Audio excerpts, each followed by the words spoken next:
Welcome to Spiritual Sauce, the podcast where we talk to spirit and invite you to join the conversation. We are your Yes. hosts, Valerie Medina. and Christine Boschen.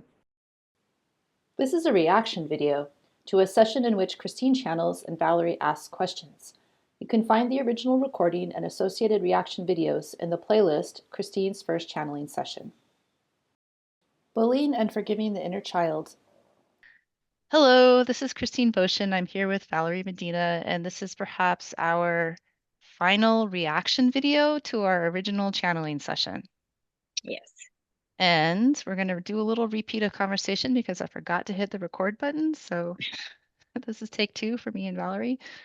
So Valerie, at the end of our last conversation, we were talking about stuffed animals and Yes. how the way that when I was channeling and holding the stuffed animals, I was exhibiting a very unfiltered, tender expression of I don't know, childlike innocence, maybe we could call it. Yes. Yes. And I've been reflecting since that conversation on when I was a kid, and I had mentioned I was a nerdy kid, but I also was a bully. It just depended on who I was around and maybe what kind of pecking order situation I saw. Yeah. So then you want to reshare what you were sharing with me about? Well, I also experienced bullying and being bullied. Mhm. I was a I was a bully and with in certain situations, and I was bullied in certain situations. And I think uh what I'd like to understand about that is that I think the world was a different there we were very much in male energy at the time when we were children. Mm, And at least for me, growing up in coming up in the 60s and 70s, that was a time of a lot of male energy. There was a feminist movement, but um as far as energy was concerned, we were at war. We were in that kind of dominant kind of experience. And we were learning as children to have control over situations and to mm, and that's how you build, that's how you move forward in life. mm. And that's male energy, right? But I don't, and I think I was also sharing that as a child, when I was a bully with my sibling, he didn't even notice that I was much of a bully as he Mm, looks back on his childhood now. But I sure remember it, and mhm, that I was a bully to him. mhm, And so I think that just that whole experience of being a child and trying to, um, if you are a bully, I think there's times when or say you want to bully another child, you see a weakness in them. yeah. I think there are times in that child's life when they do not feel control. So Mhm, they try to exert power on other children because that's the only time they have a little bit of control. mhm. Yeah, that's a really interesting observation, and I think helpful to me to think about how to bring forgiveness to that experience. Yeah. Yeah. Yeah. And I think, you're lucky, like in the sense of like, or one is lucky if one can apologize to that person as an adult, Mm-hmm. right? You said you Mm-hmm. talked to your brother about it. Um, the part the struggle that I have are the people that I can't find or get a hold of. Mm-hmm. Like I remember their name from high school, or but I Right. don't know how to find Right. them, and so I haven't been able to Yeah. actually voice that to them. And I Yeah. think that speaks to the importance of apology, in terms of like being a balm to the heart. Well, it's deeper than that. Mm, Apology can be a very, as we know, it can be sincere or it can be insincere. But I think it's even deeper than that, in that you need to forgive yourself because you were a child mm, and you didn't really, you didn't see it. You're not seeing it. You didn't see it through an adult lens that you are now, where you're that's saying, right. "Oh, bullying, it was wrong." You were just. exerting your power because maybe at home you didn't have any. Or So even in the school, like in the school hierarchy, I didn't have the any. So if pecking I were order, yeah, right, if there was one person that I could peck at and everyone else, yeah. seemed And to be. there's the whole thing about popular kids Mhm. and athletic kids. And if you're talking about grade schoolers, popular kids, Mhm. kids who were good students, who were nerds, kids who were always picked in the games. Right, all of those. All of those dynamics are, You and even call 'em- you're just learning who you are. and You don't even have a clue who you are as it when you're a little child like that. interesting. They're like So there's you could what? almost call them archetypes, right? Like they're so Yes, universal. yes. And what if little Christine was just trying out her voice? Mm. You're seeing it as you're looking Oh. back at it. You're looking back at it now as an adult. But what if little Chris and you don't really have an accurate lens to look back at. No, no, no. Maybe. So what if she was just trying to find her courage? And so she was practicing on other kids by telling them what to do. Oh gosh. I think she was a little bit more petty than that, but I know, and that's how we are as kids. I mean, yeah. that's the biggest complaint that parents have about their kids going to school. They come home and they we can't protect them from the little hurts that happen at school. Yeah. Yeah. So thank you for helping me revisit that, Valerie. It was just sticking with me for the last couple of weeks between our conversations. And I don't know, maybe it's a good topic to channel on, for another session. Yeah. What do the guides say about bullying? Yeah. Um, yeah. What can we do when we get stuck in bitterness? So we have here our video of our original session, and I think our next topic is what do we do when we get stuck in the bitterness? Ready to jump in? Yeah. All right. For it Well, is appreciation and noticing are very, very similar energies. yes. Yes. When you bring things into the present, into your consciousness, When you are and you paying attention to them. yes, yes. And in the act of paying attention, we bring you back to the taste and the flavors. You may not appreciate bitterness very much, although there are many of you that do appreciate and enjoy bitterness as a flavor and understand the medicinal qualities of bitterness. But you may be paying attention to something that you do not like at all. And so there is something for you to understand and experience in this game of opposites. Whereas you may find Esther Hicks, she is a wonderful channel, Mm-hmm. and her collective guides, Abraham, will remind you of the rockets of intention and desire that are set off every time that you notice something that you do not like. It shoots you in the opposite direction towards something that you do. And so those of you who have roller skated or rollerbladed or ice skated will understand that the forward motion is created from two opposites that push off of each other. There's I go this way and then I go that way, and then I go this way and then I go that way, and that is how I go forward. Does that have anything to do with bullying? I'm wondering. Be a Well, bully, experience bullying. I think that as usual, the guides are always showing us. I don't want to say they make light of our troubles, They but do though, right? they do. They do. It's something that we see as an clearly being bitter is a negative. But what they're saying is, yeah, that just shows you one side so you can see the other. Mm-hmm. You Mm-hmm. can you can go back, you can go back, go ahead, go into the bitterness, and that'll bring you around to the other side. Mm-hmm. It's all just an experience. They really they really make light of our troubles. They do, right? Which can be really encouraging and frustrating all at the same time. Come on, like, don't you know how hard Exactly. this is? It's encouraging because they set us they just they just kind of shine the light on this thing that is, hey, you're going to experience both things and you're going to come out of it. Mm-hmm. You know, Mm-hmm. it's really always a message of hope, It is. even even though sometimes they make me feel silly for my questions, Although you I know? like, isn't it nice to feel silly instead of feeling really serious all the time? Like, I don't Yes, mind feeling silly. yeah. Yeah. I uh I think um it definitely helps me understand my life in terms of um the real unimportant, not sweating the small stuff, you Hmm. know. Mm-hmm. So much of this is unimportant.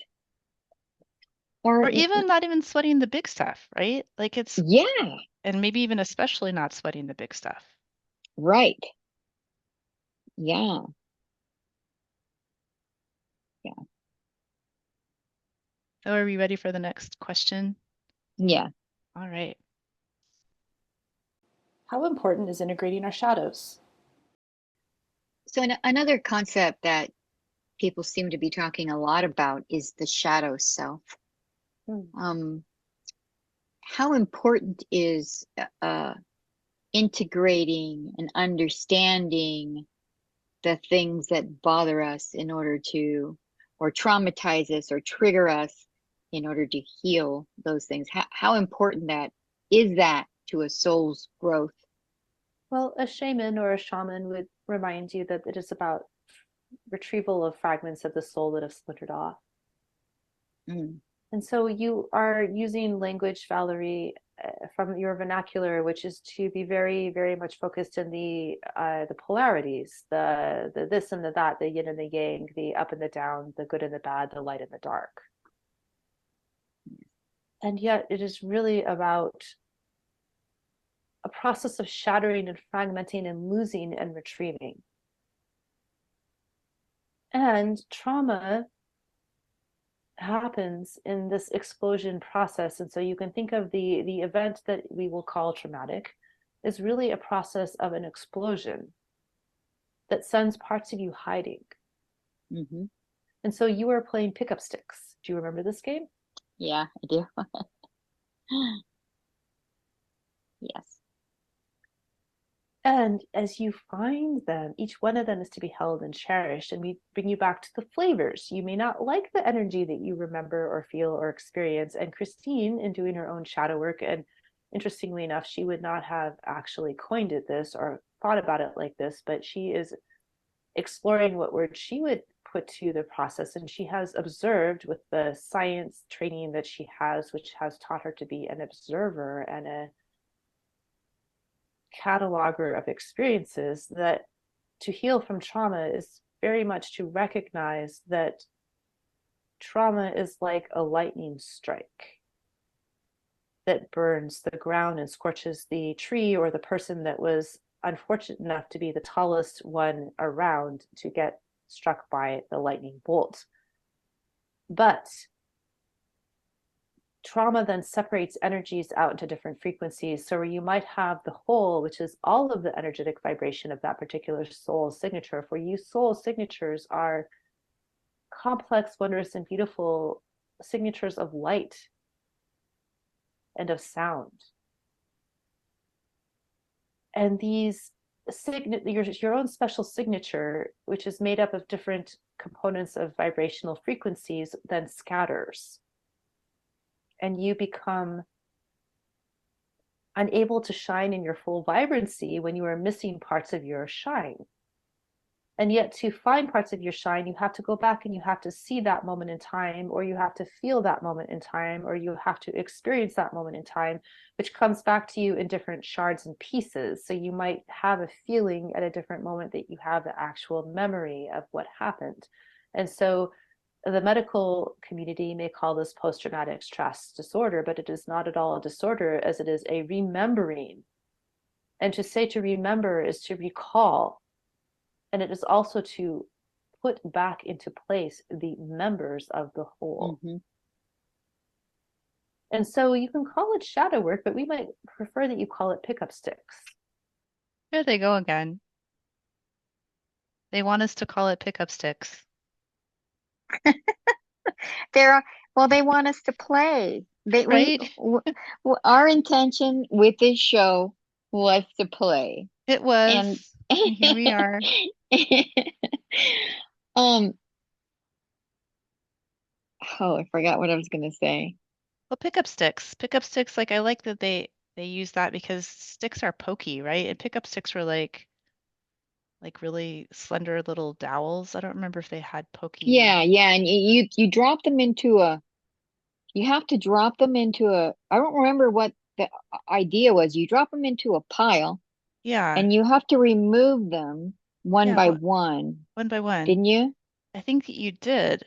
And there was something But about not touching the other sticks in the pile, or maybe I don't remember exactly how to play pickup yeah, sticks. I can't remember what the point was, but had something to do with being careful about taking the sticks out. Yeah.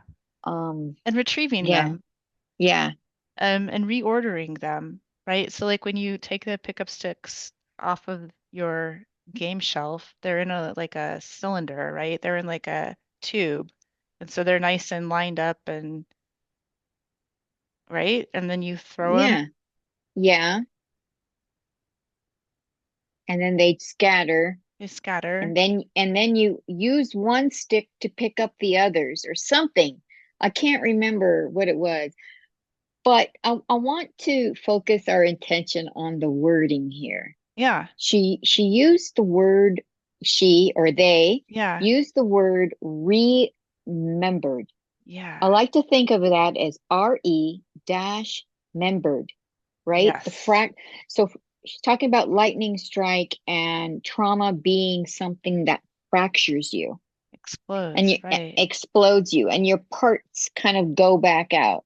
Yeah. And then to do the work, you're remembering. So Mm-hmm. you're taking those parts back. Mm-hmm. I there's this when I was in college, there was this really cool book called Ko Koyoshakwi Hmm. Remembered. Koyoshakwi was a goddess Hmm. and who was an Aztec goddess. When her brother Quetzalcoatl was born, Hmm. he came out with swords because he was the god of war.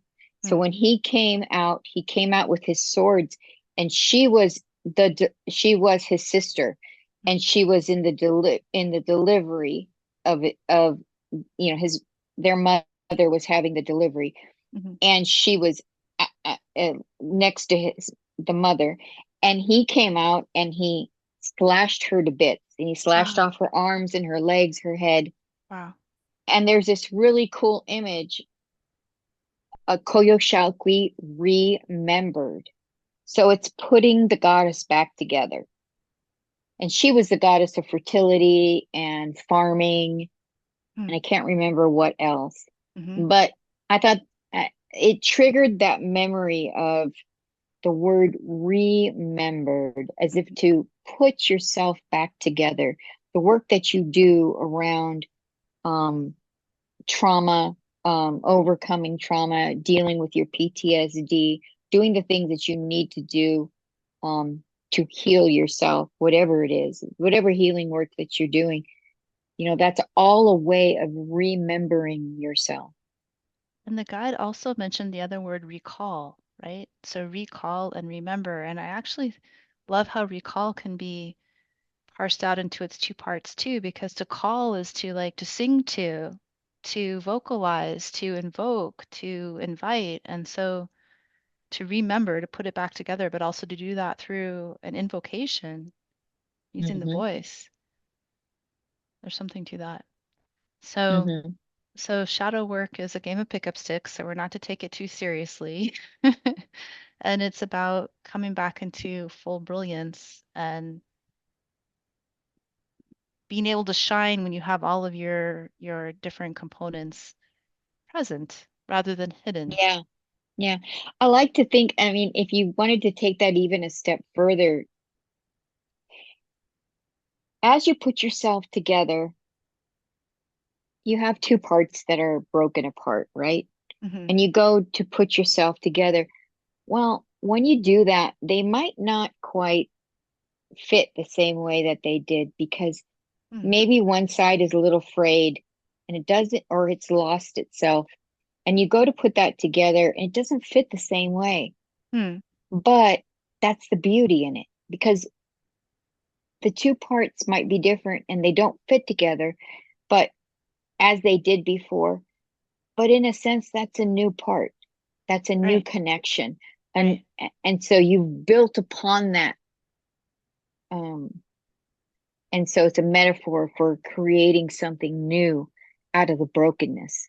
Yes, and there's so many different images around the world for doing that. Like there's the Japanese style of pottery where they put the Yes. gold in the broken parts, Ah, and yeah. right? This is like the fourth time that I've learned that I've heard about that um putting things back together again. And Huh, it's being keeps being coming up in the language in conversations that I've had. huh. Somebody's trying to tell me something. Well, it's great. It's great. It's remembering, it's recalling. They're calling to you, Valerie. They're knocking on your consciousness and calling to you, calling it forward for Hmm. you. And Yeah. we were talking about the male and the female, and I like to think of it like there's un the unhealed male, the unhealed female. And so to say like the dominant energy, like what you were talking about when we were kids, and it really was different. We have come a long way as a society since then. Um, but maybe we could call that the unhealed male, like that has to dominate and like it has to cut his sister into a million pieces upon birth. Yeah. And Yeah. then the unhealed female would be the broken, cut up female, right? Like, and so there is this transformation that happens in the remembering, which gets to a wholeness. And so, what does it mean to do that from a masculine and a feminine angle to bring But that I like to wholeness think in? of it as not just a wholeness in terms of what was, but a new kind of Right. wholeness.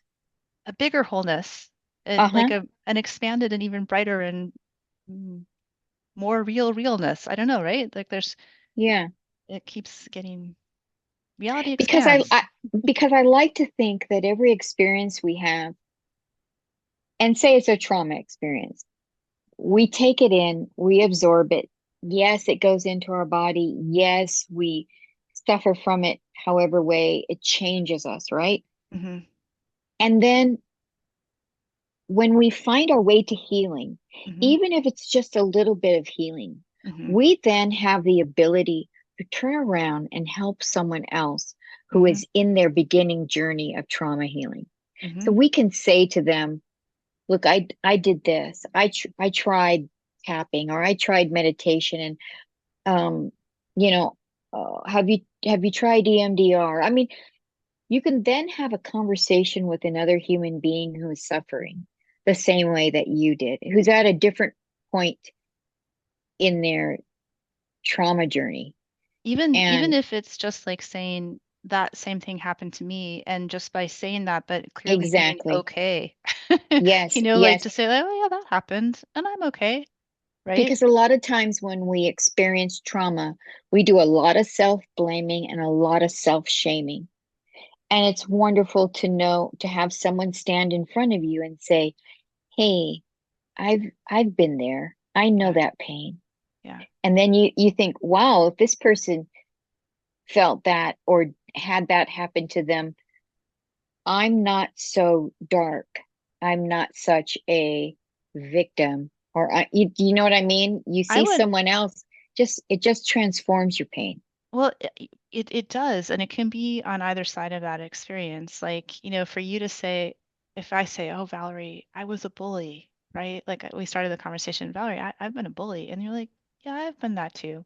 And you're someone that I admire, and you've got a huge loving heart, and so I can look at you and say, "Oh, so maybe I can forgive myself and hold all of the pieces of myself if Valerie is already doing that too," right? So I think it's about the victim experience and also the perpetrator experience and Hmm. loving and seeing the growth that stems out of both sides of that equation, really.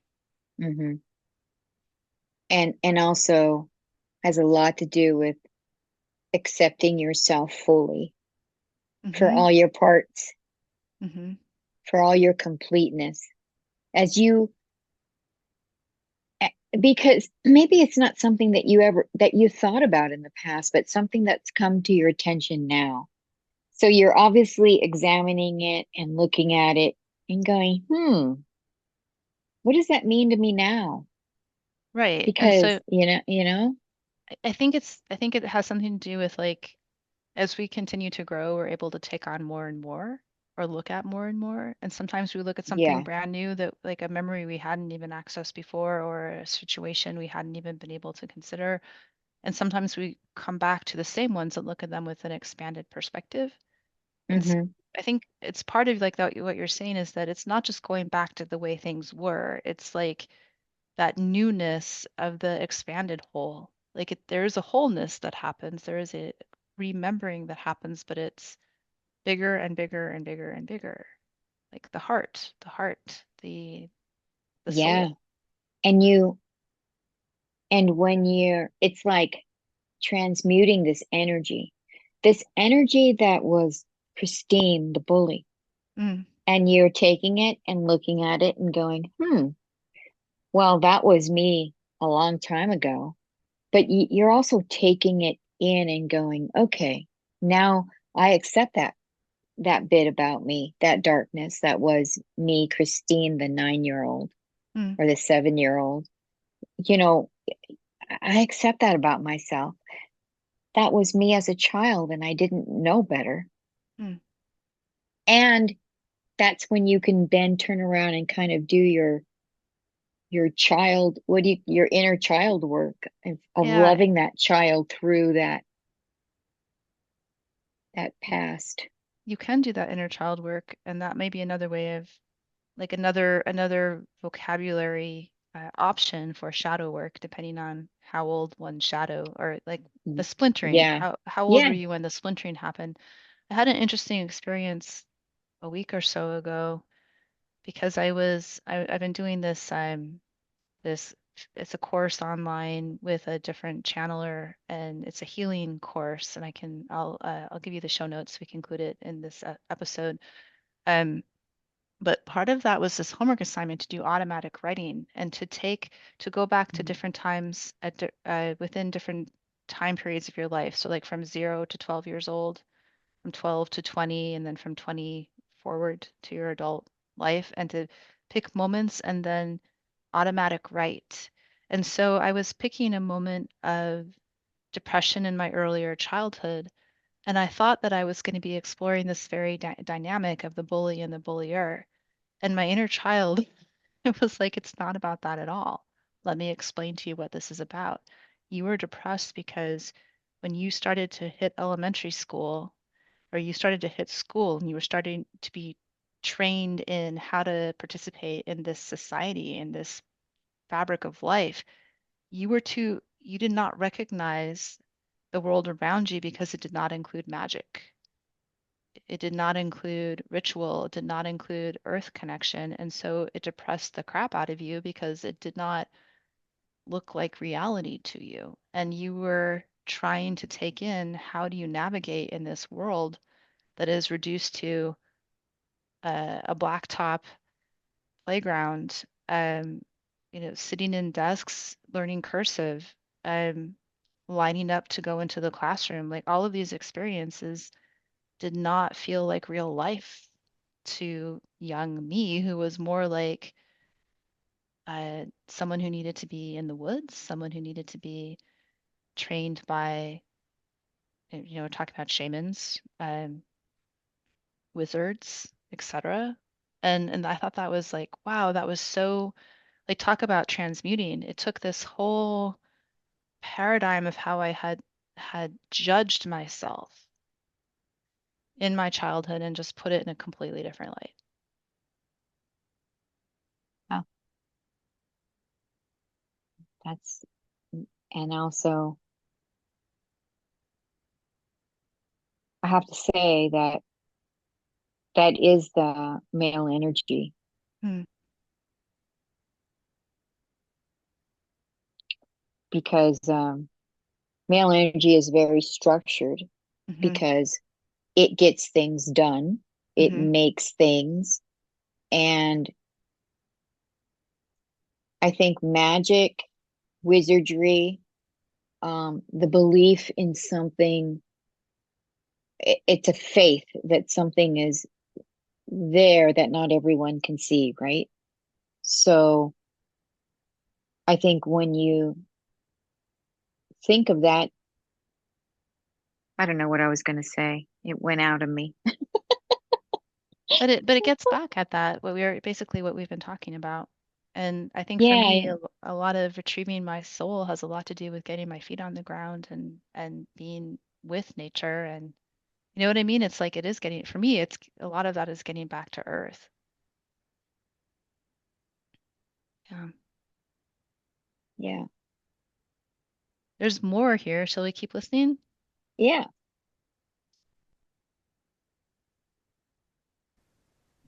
Hmm. And to emphasize that you can really only take one stick at a time. And so it is a very involved process to remember yourself into wholeness. And as you remember yourself into wholeness, the magical and wondrous thing that happens is that you actually expand into a greater, beautiful, radiant beingness than you were to begin with. And Hmm. so you are never going back to that moment in time. You are always expanding and evolving because we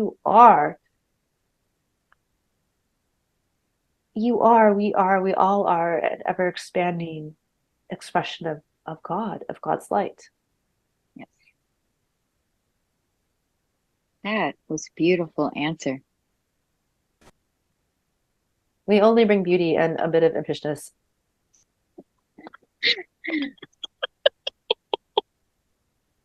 So,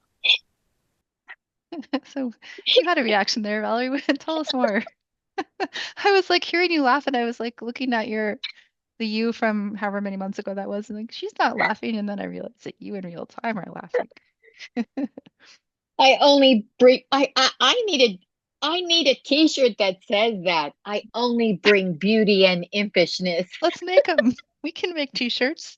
I know an artist or two. I think that's so cool. That's so adorable. How funny. But so the guys just went to complete the thought that you completed when we pressed the pause button, really, right? So Yeah, cool. and I don't remember that. That's funny. I didn't Yeah, remember it either. they did. They just yeah, they just put it all together.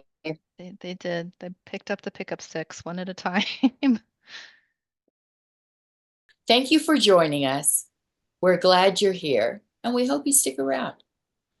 Like, comment, subscribe, ring the bell, and react. React. Suggest other topics and join the conversation. Yeah.